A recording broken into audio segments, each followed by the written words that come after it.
and was eventually carried off by 2 security people. They tried to calm him, but soon realized that it was hopeless and called for an ambulance. That was 5 years ago.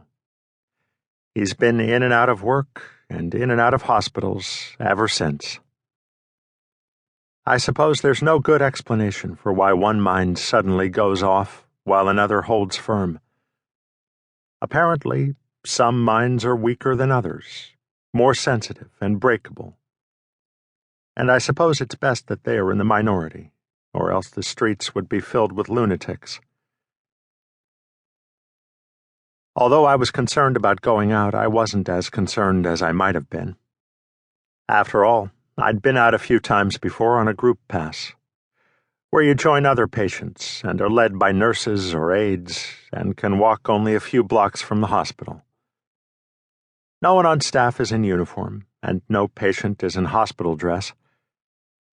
But people on the street usually realize that this group is pretty peculiar, particularly when some patients are heavily medicated and walk about fuzzy-brained and half-alive, or wear odd combinations of clothes, like Mrs. Clark, who went out one day with rainbow-colored stockings, a plaid skirt, a striped blouse, and a fur piece made from some diseased animal killed out of mercy. Or when a patient is too free and loud, like Big Wally Weston, who'd comment on wonders passing by.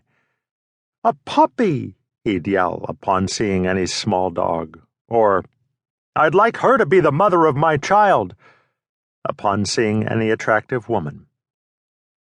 I sometimes talk with Wally in the day room, enjoy his childlike ways and silly stories, but I learned to keep away from him on group walks. In fact, I tried to keep my distance from the group in general, while still being a part of it. I walked alertly, commandingly, as if I were an aide and responsible for this sorry collection of souls. I think I fooled a lot of people. Once, when we were waiting at the corner for the light to change and I was standing at the rear of the group, a man on the street began talking to me. "I don't envy you," he said, "having a job like this. Must get to you every now and then." "Oh, I'm used to it by now," I said. "They retarded or what?" "Psych ward," I said. "No kiddin'? What's that like?" "Crazy," I said. Any concern I now had about going out came from the new situation. There wouldn't be anyone with me this time. I'd be completely alone. Funny, when I was with the group, I wanted to stay away from it. The patients humiliated me by their presence, their obvious sickness. But now I wondered how I would do without them, particularly if I started to feel shaky, to sense all of the space and emptiness around me, with no one to cling to if I found myself growing weak, losing control. Dr. Peterson told me about the solo pass in the late morning, called me into the office she usually uses for therapy sessions to report that they had all agreed to grant me a solo.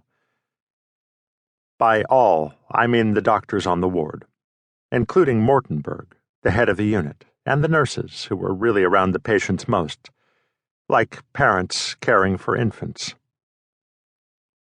Odd when you think about it.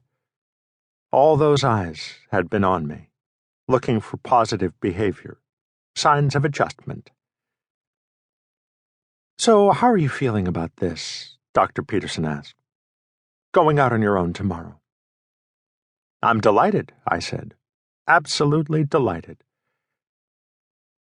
Dr. Peterson smiled widely as if I'd said something funny, or perhaps peculiar. I couldn't quite judge, but either way her reaction disturbed me. "Did I say something wrong?" I asked, in a tone that was perhaps too harsh. So I then smiled to indicate that all was well and friendly. I've learned that they don't appreciate anger, particularly when you're in line for a solo pass.